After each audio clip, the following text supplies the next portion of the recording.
Chapter 1: The Incident.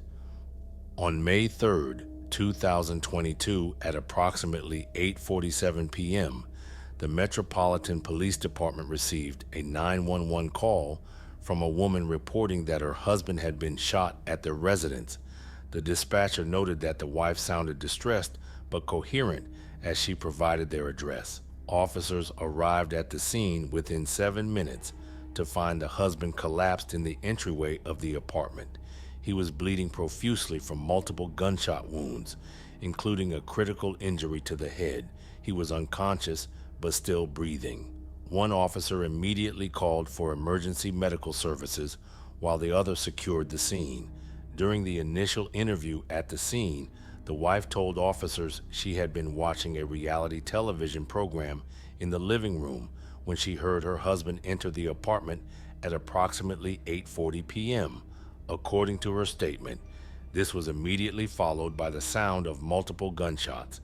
The wife claimed she dropped to the floor and hid behind the couch, fearful that the shooter might still be present. She stated that she waited approximately 3 to 4 minutes before emerging to find her husband wounded in the entryway. She then called 911 from her cell phone. Paramedics arrived at 9:02 p.m. and found the husband with 6 distinct gunshot wounds, 2 to the chest, 1 to the abdomen, 2 to the left arm, and 1 to the right temple. The emergency medical team stabilized him at the scene before transporting him to the hospital, where he underwent emergency surgery. The trauma surgeon later reported that despite the severity of his injuries, particularly the head wound, the husband had survived the initial surgery but remained in critical condition. The lead detective arrived at the scene at 9:25 p.m. and took charge of the investigation. His preliminary examination of the apartment revealed no signs of forced entry at either the front door or windows. The apartment appeared relatively orderly, with no indication of a struggle or ransacking. The detective directed the forensic team to collect blood samples from the entryway, 9mm shell casings found within a 5-foot radius of where the husband had fallen, and to dust for fingerprints on the door handle and surrounding surfaces. During a more extensive interview, the wife reported that her husband's wallet, which typically contained between $50 to $100 in cash, was missing. She suggested this indicated a robbery, but could not identify any other items that appeared to be stolen. No firearm was recovered at the scene, supporting the likelihood that the shooter had taken the weapon upon departure. The trajectory of the bullets, based on preliminary analysis by the forensic technician, suggested the shooter had been standing approximately 4 feet from the husband when firing. Officers canvassed the neighborhood, interviewing residents in adjacent apartments and nearby buildings, but no witnesses reported seeing anyone suspicious entering or leaving the building around the time of the shooting. Several neighbors confirmed hearing what they believed to be gunshots, but had not looked outside, a response that officers noted was not uncommon in areas where gunfire might be heard with some regularity. Chapter 2: The Background Investigation. Background information gathered by the detective revealed that the husband had been employed as a warehouse worker at a distribution center for the past 9 months, earning approximately $32,000 annually. The wife worked as a part-time licensed practical nurse at a local hospital, bringing in roughly $28,000 per year. The couple had been married for 1.5 years. After dating for 6 months, they met through mutual friends at a barbecue during summer 2020. The wife disclosed to the detective that they had been experiencing financial difficulties since her husband's layoff from his previous position as a sales manager at an office supply company in early 2022, a casualty of downsizing during the pandemic. His current warehouse position paid significantly less than his former salary of $58,000. This financial strain had reportedly caused tension in their marriage, though the wife denied any serious conflicts. During the interview, she also mentioned that her husband had taken out a $250,000 life insurance policy in January 2022 at her urging, with her listed as the sole beneficiary. She explained this decision as responsible financial planning, particularly given their precarious economic situation. To understand the full scope of the investigation, one must first examine the relationship between the husband and wife. In January 2022, the husband lost his position as a sales manager, a victim of widespread corporate downsizing. Financial records would later show that this job loss created immediate strain on the household. After losing his primary employment, the husband, 34, took on a series of temporary positions before eventually securing more stable work at a distribution center, though at significantly reduced pay compared to his previous salary. Meanwhile, the wife, 31, continued her part-time nursing position at the hospital, working 3 12-hour shifts per week in the intensive care unit. Bank statements revealed mounting credit card debt, with 3 missed mortgage payments on their modest home. The forensic analysis conducted by the department's ballistics team confirmed that the husband had been struck by 6 9mm bullets fired at close range from what was later identified as a Glock 19 handgun. 1 bullet had entered his head near the left temple, while 5 others were clustered in his torso. The proximity of the shooter suggested either an ambush or that the husband had known his attacker. The husband's brother provided investigators with valuable background information. According to him, the couple had been experiencing frequent arguments, primarily regarding their financial difficulties. Notably, he mentioned that the wife had been particularly insistent about taking out a life insurance policy on her husband. Records confirmed that a $250,000 policy had been finalized in January 2022, just 4 months before the shooting, with the wife listed as the sole beneficiary. Interviews with neighbors painted contrasting pictures of the couple. One who lived next door described the husband as the quiet, hard-working guy who seemed to be under a lot of pressure lately. The wife was characterized by several neighbors as outgoing but increasingly detached in recent months. Another neighbor who lived across the street reported seeing the wife leaving the house at unusual hours, often dressed formally as if going somewhere special. The detective also questioned the wife's colleague, a registered nurse who had worked alongside her for 3 years. This colleague recalled several instances where the wife had complained about her husband's inability to maintain financial stability. She would sometimes say things like, "I didn't sign up for this," or "This isn't what I expected when we got married," the colleague stated. When pressed further, the colleague reluctantly admitted that the wife had been involved in what appeared to be a romantic relationship with a fitness instructor from the hospital's wellness center. According to the colleague, the affair had been ongoing for at least 6 months, beginning shortly after the husband lost his higher-paying job. Chapter 3, Emerging Inconsistencies. By May 25, 2022, the investigation into the shooting had reached a critical impasse. The lead detective found himself scrutinizing inconsistencies in the wife's account of the events of May 3rd. The husband remained in a coma, unable to provide investigators with his version of what transpired that evening. Several elements of the wife's testimony raised questions among investigators. She claimed to have hidden behind the living room couch during the attack, yet forensic teams found no fingerprints, fibers, or other evidence indicating her presence there.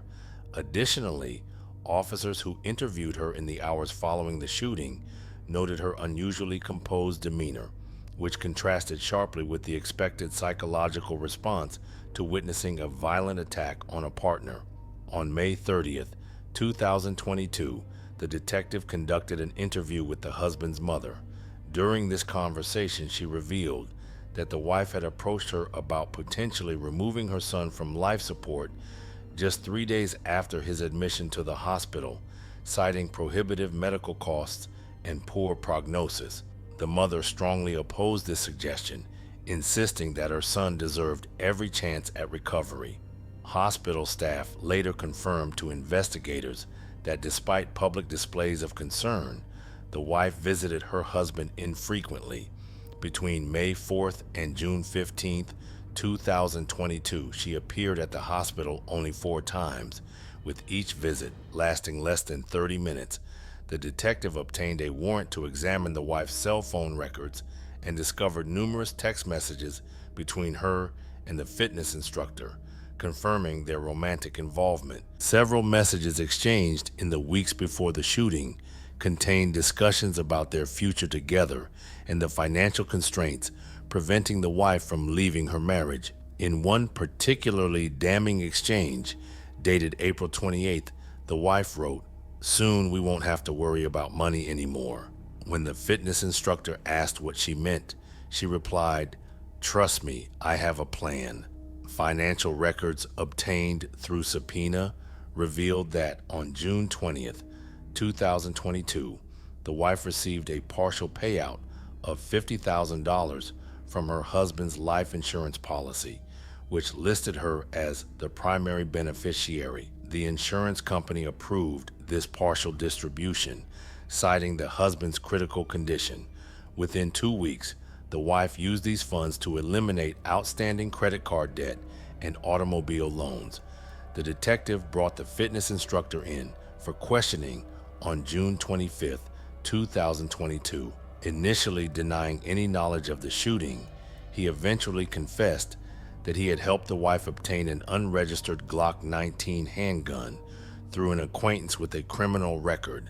The fitness instructor claimed the wife had told him she needed the weapon for self-protection, as the neighborhood where she lived had experienced several recent break-ins. Multiple canvases of the neighborhood produced no witnesses who observed anyone fleeing the scene on May 3rd. Additionally, the husband's wallet, which the wife claimed was stolen during the robbery, was never recovered from any pawn shops, resale venues, or discarded in the surrounding areas. By August 2022, with the husband still unconscious and leads exhausted, the investigation lost momentum. The wife sold their home in September 2022 for $285,000 and relocated to a tropical location with the fitness instructor. When questioned about this move, she stated she needed a fresh start away from painful memories. The police department officially classified the case as inactive on October 15th, 2022, redirecting resources to more recent violent crimes. Chapter 4, Unexpected Recovery. On December 12th, 2022, medical staff at the hospital documented an unexpected development. The husband regained consciousness after spending nearly 7 months in a coma following the May 3rd, 2022 shooting that left him with severe head and torso injuries. The neurologist overseeing his care had previously informed the family that recovery chances were below 15% given the extensive brain trauma. The mother had maintained a consistent presence at the hospital since the incident. Hospital records indicate she visited her son 6 days per week, often bringing personal items and speaking to him despite his unresponsive state. Nursing staff noted that she frequently played recordings of her son's favorite jazz albums during these visits. Following his emergence from the coma, the husband began an intensive rehabilitation program under the supervision of a specialist in traumatic brain injury recovery. Medical records show he initially struggled with basic motor functions and experienced significant speech impairment. By March 2023, after 3 months of daily physical and speech therapy, he had regained partial mobility and could communicate with short sentences, though he continued to exhibit right side weakness and occasional aphasia. During a recorded interview, the husband, still visibly weakened and using a walker, provided his first account of the shooting. He stated that his wife was the person who shot him as he entered their home after returning from his night shift. The husband described hearing his wife call his name before seeing her holding a handgun. According to his statement, the first bullet struck his head, followed by 5 more shots to his torso as he collapsed to the floor. "I remember her standing over me," the husband told the detective in the interview transcript. "She watched me bleed for maybe 10 minutes before calling 911. When questioned about why he hadn't shared this information with authorities earlier, the husband explained that he feared no one would believe him given his wife's respected position at the hospital. He had disclosed the information only to his mother upon regaining sufficient speech capabilities. His mother then informed him that his wife had sold their home for $285,000 in September 2022 and relocated with the fitness instructor.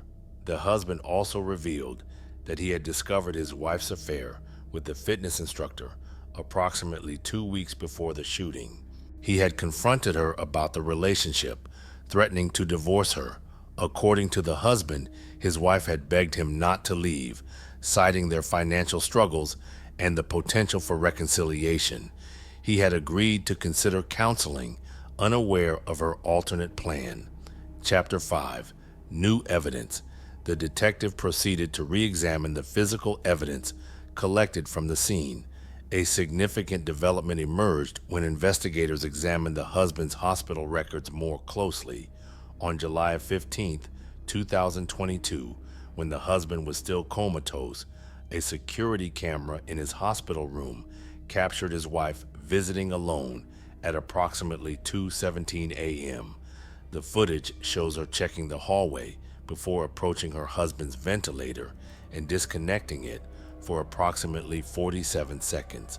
A nurse entered the room during a routine check, immediately reconnected the device, and documented the incident as a possible equipment malfunction in the medical log. Insurance documents obtained through subpoena revealed that the wife had received a $50,000 preliminary payment from her husband's life insurance policy, with the remaining $200,000 contingent upon his death. The policy, purchased 4 months before the shooting, listed her as the sole beneficiary. Further investigation into the fitness instructor's background revealed a previous arrest for assault 5 years earlier, though the charges had been dropped when the victim refused to testify. When confronted with the new evidence, including the hospital security footage, the fitness instructor agreed to cooperate with prosecutors in exchange for reduced charges. He provided a sworn statement detailing how the wife had orchestrated the attempted murder of her husband to collect the life insurance payout and allow them to start a new life together. According to his testimony, the wife had initially suggested staging a home invasion, but later decided to commit the act herself when the husband unexpectedly returned home during what she thought was his work shift. The husband, according to his mother's later statement to authorities, became increasingly fixated on what he perceived as a betrayal by his wife. While appearing to focus on his rehabilitation to family members, he secretly began planning how he might confront her. The opportunity came unexpectedly when a mutual friend from the hospital where the wife had worked visited the husband during his recovery. During their conversation, the friend mentioned seeing recent social media posts showing the wife enjoying her new life in a tropical location. The friend inadvertently revealed the specific island and mentioned the resort community where the wife was now working at a medical clinic. Using this information, the husband began researching her new location online and discovered she was living in an upscale apartment complex near the clinic. He secretly made arrangements to travel there, purchasing a one-way ticket using a prepaid credit card. He informed his physical therapist he would be taking a break from rehabilitation sessions. Through online research, the husband learned that the fitness instructor frequently traveled for bodybuilding competitions, giving him an opportunity to confront his wife alone. On June 20th, 2024, police officers responded to a call from a neighbor reporting a disturbance at the wife's apartment. They discovered her body in her living room. The medical examiner's report documented the cause of death as manual strangulation, with defensive wounds on her hands and arms. DNA analysis identified skin cells under her fingernails, matching her husband's genetic profile. Surveillance footage from the wife's apartment building captured a man, matching the husband's description, entering the building at 8:42 p.m. and leaving at 9:27 p.m. on the night of her death. Authorities issued an arrest warrant for the husband, but he had vanished with no record of departure through commercial transportation. Chapter 6, Resolution. The parallel investigations into the husband's shooting and the wife's murder converged in late 2024, bringing closure to a case that had spanned more than 2 years across multiple jurisdictions.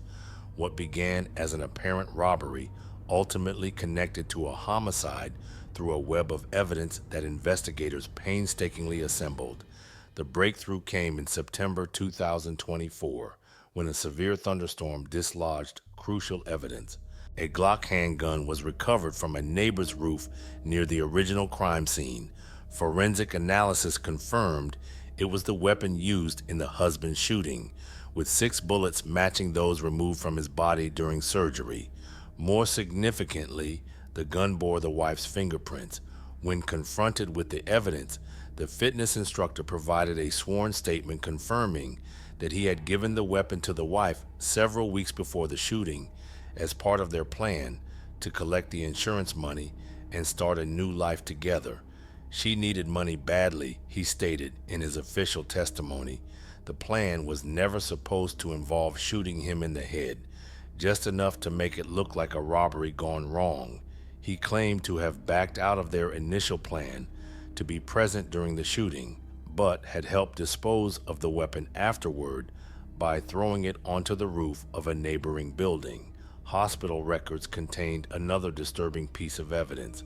A nurse had documented an unusual incident when she discovered the wife attempting to disconnect her husband's ventilator during a late-night visit. Hospital security had escorted her from the premises, but no charges were filed at that time, as the husband remained unconscious and unable to provide testimony. Text messages recovered from the fitness instructor's phone revealed the wife had repeatedly expressed frustration that her husband was taking too long to die, and that she was growing impatient, waiting for the full insurance payout. Meanwhile, a detective led the investigation into the wife's June 19, 2024 strangulation death. The autopsy revealed defensive wounds on her hands and arms, with DNA samples collected from beneath her fingernails matching her husband. Flight records confirmed that he had arrived at her location on June 18, 2024, and departed on June 21, 2024. Hotel security footage showed him entering her apartment building at 8:42 p.m. on June 19th and leaving at approximately 9:27 p.m. Her body was discovered the following morning by a concerned colleague when she failed to show up for her shift at a local clinic.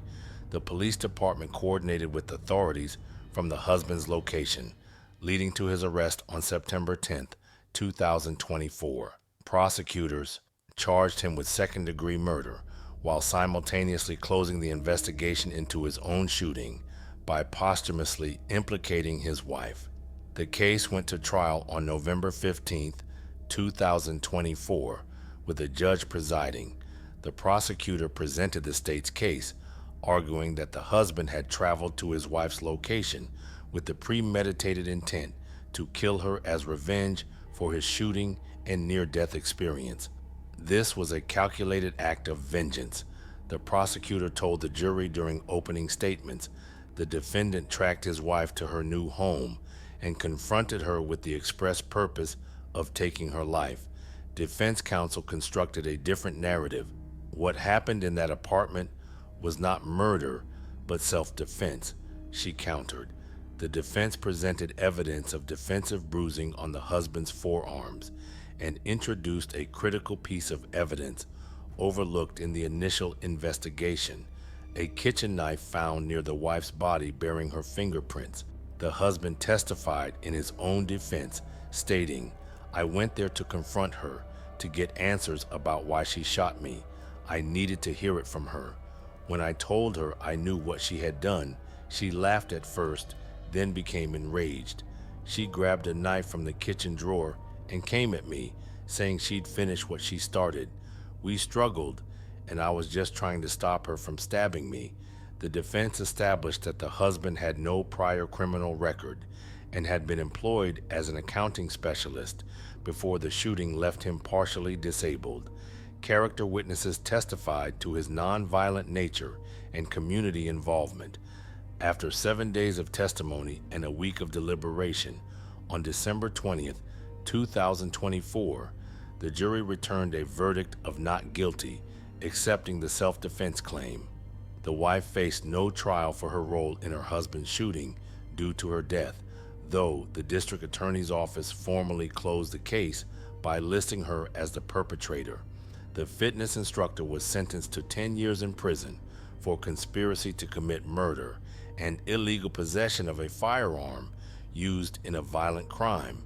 "Justice took too long," the husband's mother said in a brief statement outside the courthouse.